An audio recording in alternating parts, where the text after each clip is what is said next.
we talk about WTO agreement. WTO is actually WTO has formed on 1st January 1995. WTO was not existing before 1195. WTO has formed on 1st January 1995. This is the information about WTO. The slide you are seeing, right? Location of WTO is Geneva, Switzerland. Established on 1st January 1995. Created by Uruguayan rounds of negotiation that happened between 1986 to 1994. There are currently, as on August 2012, there are about 157 members. The members might have been increased now. Budget was, as on 2005, 169 Swiss million francs. There are about 600 secretarial staff.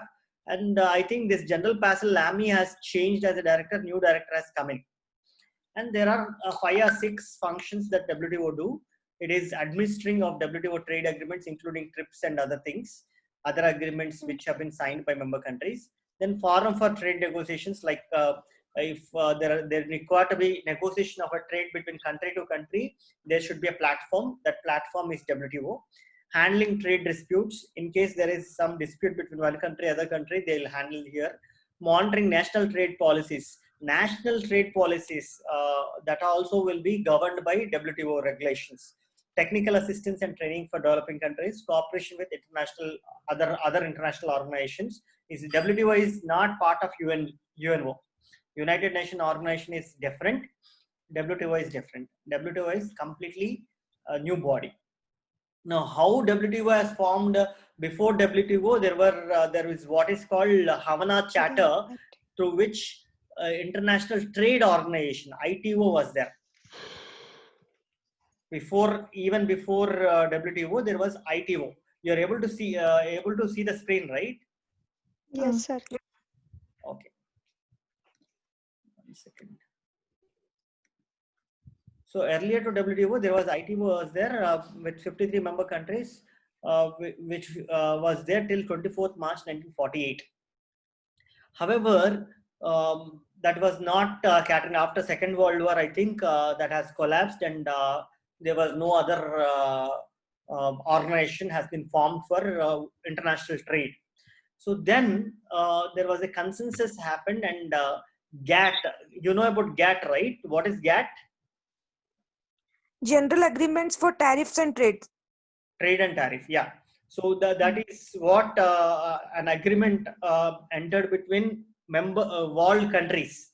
Different countries in the world, they have entered into that agreement, and that agreement was forced from 1st January 1958 to 31st December 1995. There were from 23 contracting parties to 157 contracting parties were there in the GATT agreement. And GATT, after GATT, there was, earlier it was only goods were traded in the world, country to country. Exports were done only in the goods. Then slowly, services were also started exporting. When services being exported, then they have formed GATS, GATS, General Agreement on Trade in Services. Okay.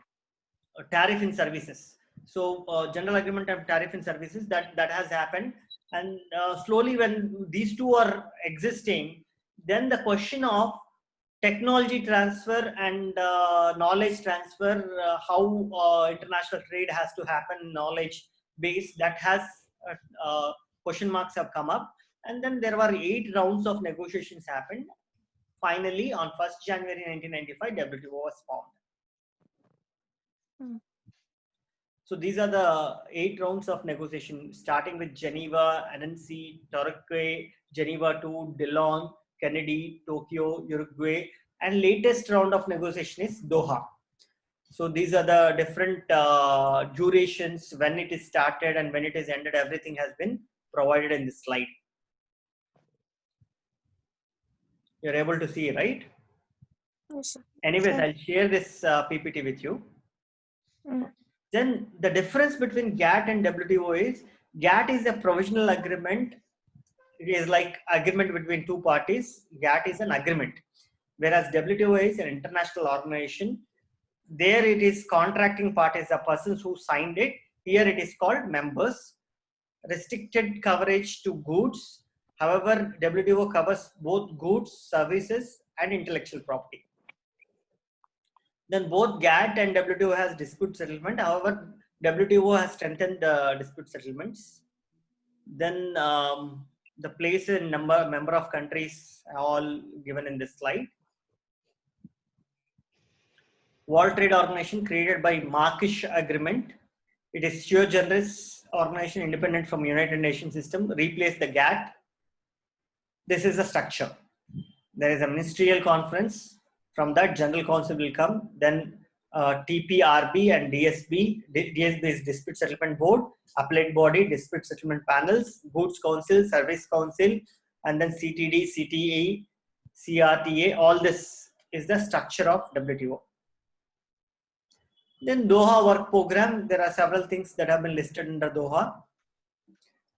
This is about how GATT has come in. Okay. Now let us see the TRIPS agreement itself. You're able to see the screen?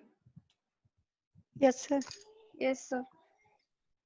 TRIPS, as I said, is an agreement for fostering technological innovations and transfer and dissemination of technology.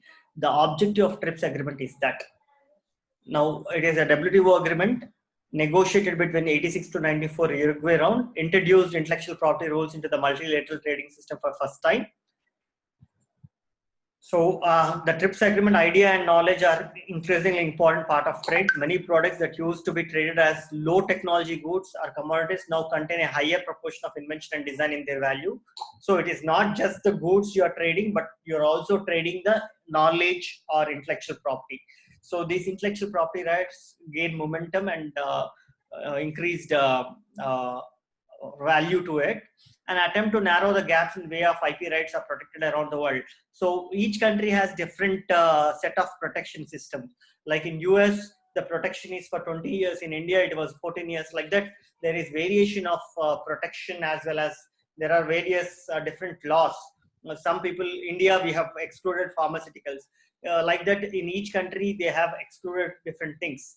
So that has to be uniform. To harmonize law around the world, TRIPS agreement has been brought in to bring them under common international rules, minimum level of protection, and then dispute settlements or trade disputes over intellectual property rights have been covered under TRIPS agreement. Now, TRIPS agreement has been broadly classified into five broad issues. First, basic principles, protection of intellectual property, enforcement of intellectual property, settlement of disputes on intellectual property, then special transitional arrangements. Five issues. One is basic principles, 2 intellectual property protection, 3 enforcement of intellectual property, 4 dispute settlements, 5 special transitional arrangements.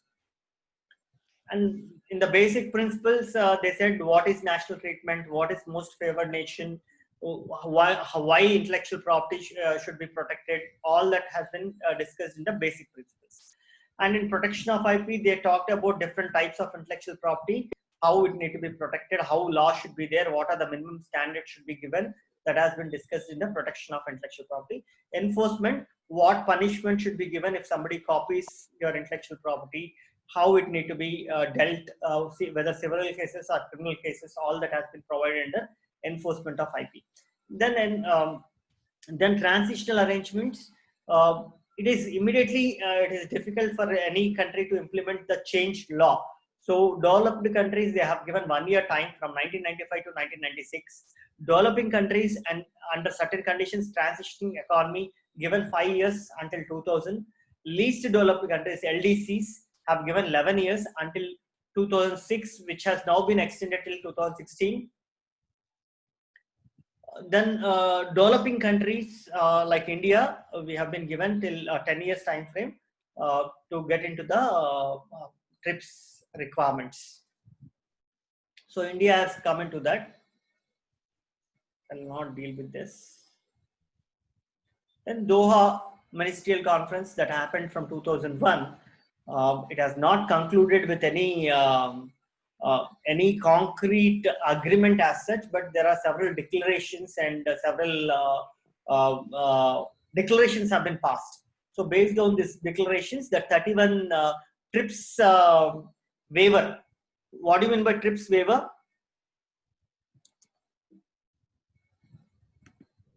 Have you gone through TRIPS waiver, ma? No, sir. I think removal. Not remover. A TRIPS waiver is it should not be that rigid. It need to be a little bit flexible. Is what the TRIPS waiver. Okay. And then they have introduced Okay. 31 Article 31F. Have you read Article 31F?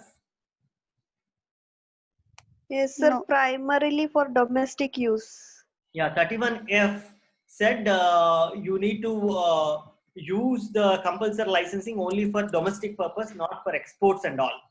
However, there were countries like South Africa and other countries which doesn't have manufacturing capabilities.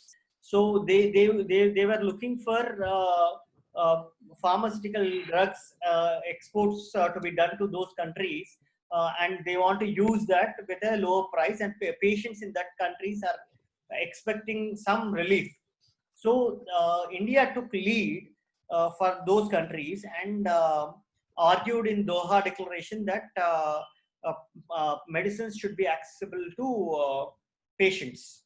Access of medicines to patients is one of the important requirement. One second, is somebody joined? I got a message saying that joining. So that is Rita. Okay, fine. So Sir, yeah. okay, sir. I got one doubt while reading this. Reformative assessment, something was there in declaration, sir. I didn't get that. See, basically, Article 27 of TRIPS agreement says that you can't discriminate any technology and patents need to be strictly enforced. Patents need to be protected and strictly enforced, no copying, no compulsory license, nothing. That is what TRIPS agreement said. But however, Article 31F after Doha Declaration and all, 31F, they said that you can, in case of public health emergencies like pandemic, like COVID situation and all, you can manufacture the drug, you can give compulsory licenses for manufacturing the drug and distributing the drug. Then when 31F has come in, countries were relaxed. When countries were relaxed, people in South Africa and other countries were worried because they don't have manufacturing capabilities. Nobody can manufacture the products in those countries. They don't have a pharmaceutical industry at all. So they predominantly rely on imports from other countries. So, and other countries, it is restricted only for domestic purpose, not export purpose. In that situation, the Doha Declaration has helped TRIPS to make another article called 36 BIS. Have you read Article 36 BIS? No, sir. Can we look into Article 35 and Article 36 of TRIPS agreement? Can you quickly open TRIPS agreement in your browsers? Yes, sir. I'm also trying to open it.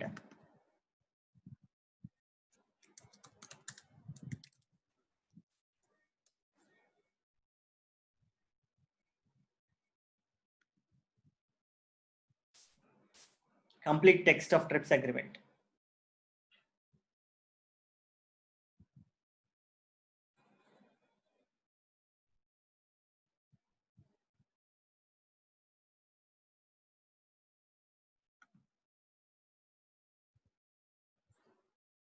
There is complete text.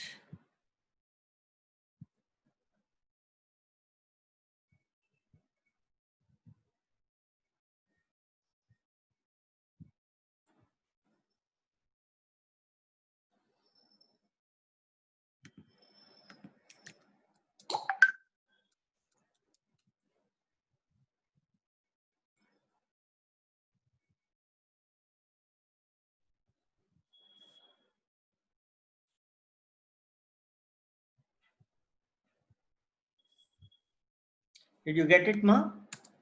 Yes, it's related to IPIC treaty, sir. Not IPACC trade. Can you share it? I'll just. I'll try, sir.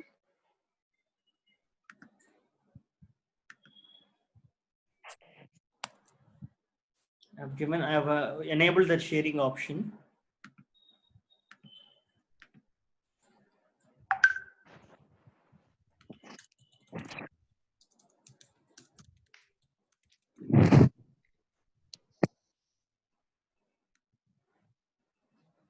Yeah, I got it actually. I'll share it with you. Okay, sir. Okay. This is the complete text of TRIPS agreement. We'll directly go to Article 36. Article 21, Article 23. Sir, 36 or 31 BIS? Scope 35. of protection. 35 is members that Acha. will provide protection. That is 36 is scope of protection. Scope of subject to the provisions of para 1 of article that members shall consider unlawful acts if performed without authorization of the right holder, importing, selling, or otherwise distributing for commercial purpose a protected layout design. This is not the one. This is all layout designs it is talking about. 31, right? 31, yes, sir.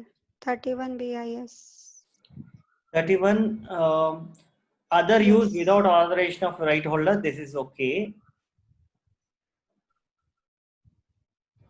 I think there are no additional 31. F is what we have. Any use, yeah. Any use shall be authorized predominantly for supply of the domestic market of the members authorizing such use. This is for compulsory license within the market.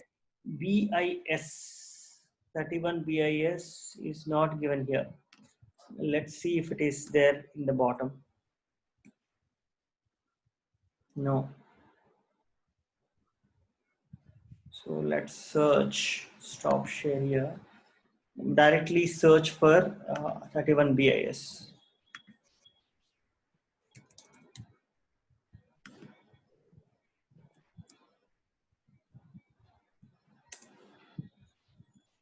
Yes, sir. That is what I have sent, right? Yes, sir. Can you read out 31 BIS?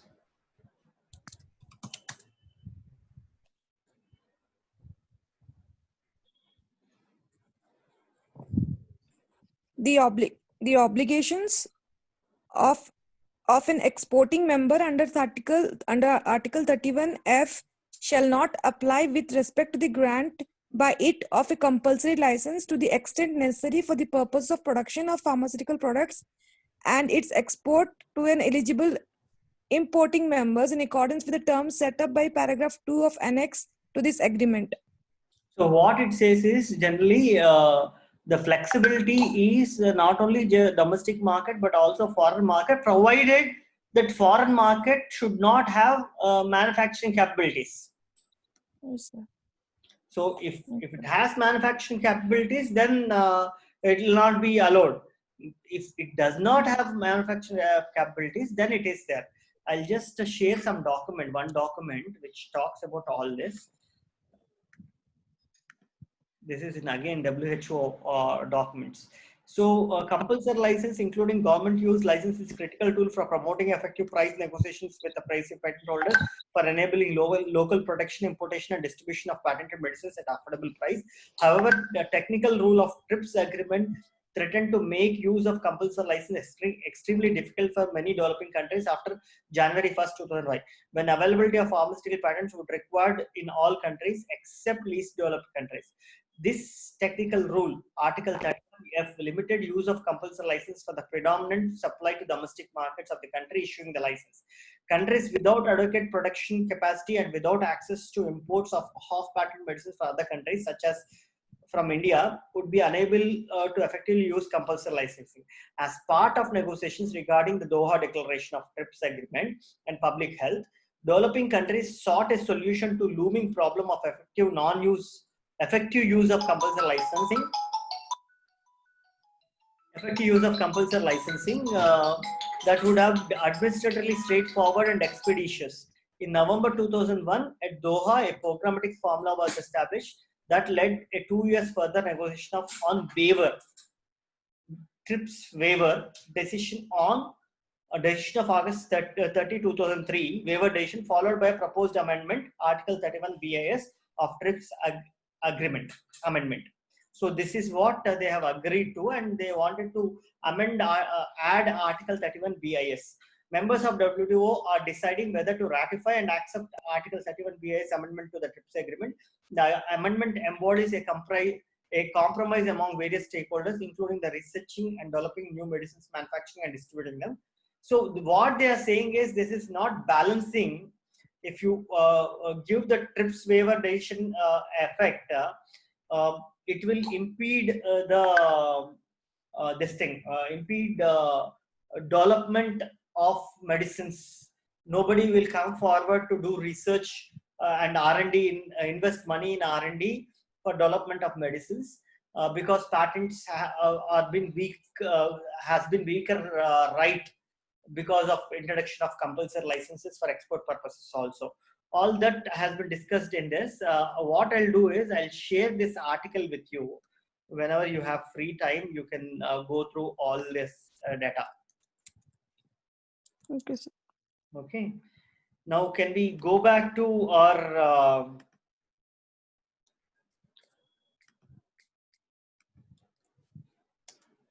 yeah, I've sent this, and then we'll just go back to read our Patent Act. Okay, sir.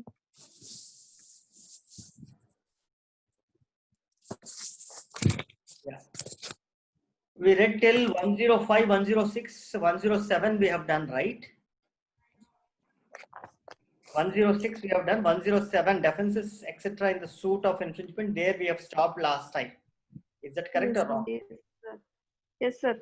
Yeah. No, actually, after that, the sound was not audible, sir. So Correct. we just left. So 104, 105, 106, you are clear. Yes, sir. Now, Yes, 107 is defenses, etc. in suit for infringement. In any suit for infringement of a patent, every ground on which it may be revoked under Section 64 shall be available as a ground for defense.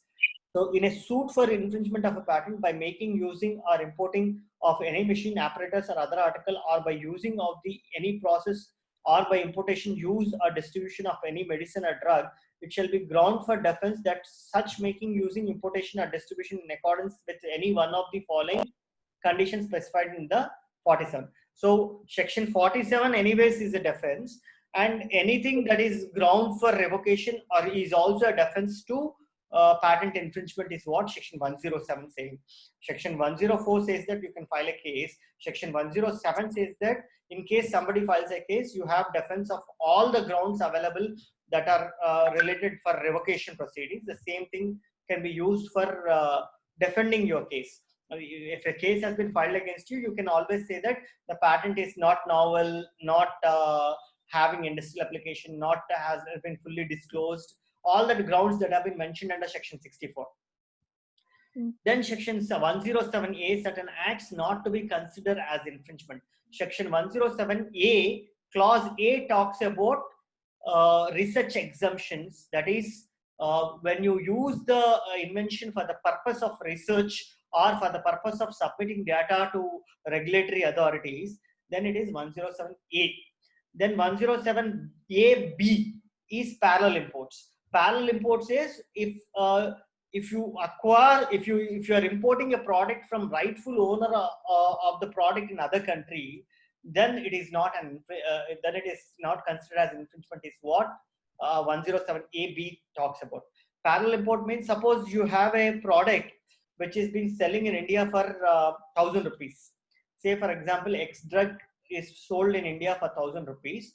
That has been filed patented by ABC company in India, and they have assigned the rights in USA to some DEF company.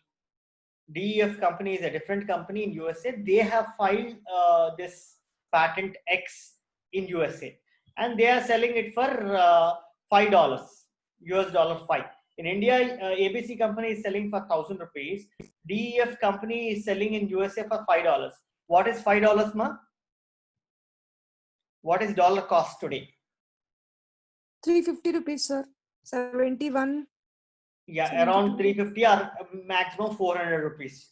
And to import a drug of that kind from USA to India, it costs another 200 rupees. So overall, it costs you 600 rupees if you import it from USA, from DEF company, whereas ABC company is selling for 1,000 rupees in India. What you will do? Will you buy it in India or will you import it? Import. Will import. Because you are getting a lesser price in USA, same drug, though it is manufactured by a different company, it is getting for a lesser price. You import it from DEF company from USA. Where did this DEF company got right from? ABC. DEF company has got right from ABC company. ABC company has assigned rights in USA to DEF company. So it is a rightful owner. DEF is a rightful owner, and they are from them you have purchased. It is equivalent that whether you purchase from ABC in India or DEF from USA, it is deemed that you are purchasing from ABC only, right? So such cases are called parallel imports. You got the point? Yes. Importation of patented Yes, sir. products. I'll read the definition here. Importation of patented products by any person from a person who is duly authorized under law to produce and sell and distribute that product. So under law is duly authorized, shall not be considered as infringement of patent right. Because under law is duly authorized, he got assignment from ABC company, he has been authorized, hence it is not an infringement, is what 10A-B is talking about.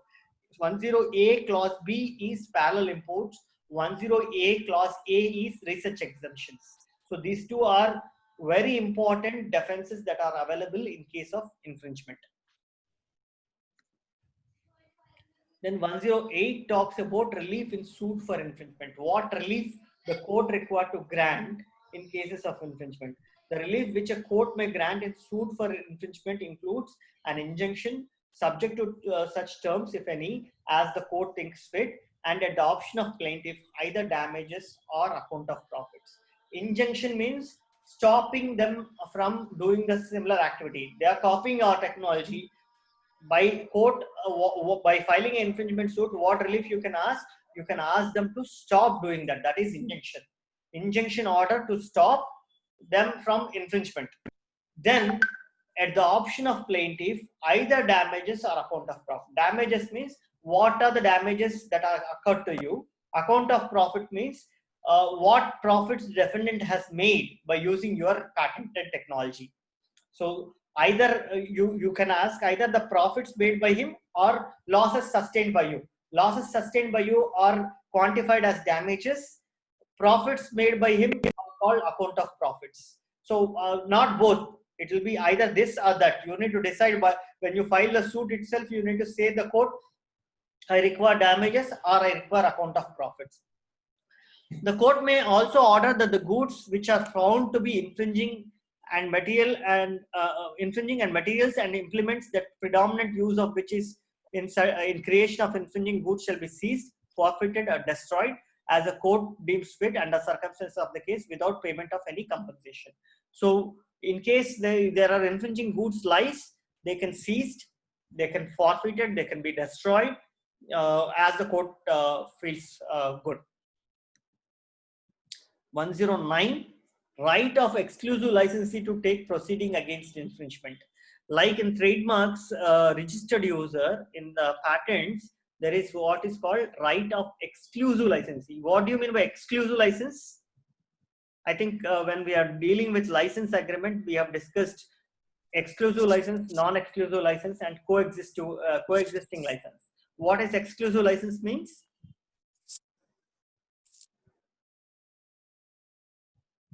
What is non-exclusive? What is the difference between exclusive and non-exclusive? Exclusive means what? Non-exclusive means what? Exclusive means he alone, even the Sir, patent. exclusive means license should be given. Only that person, nobody else. You can't give license to further others. Only that person. Even the patentee want to manufacture the product, he need to take permission from the licensee, exclusive licensee.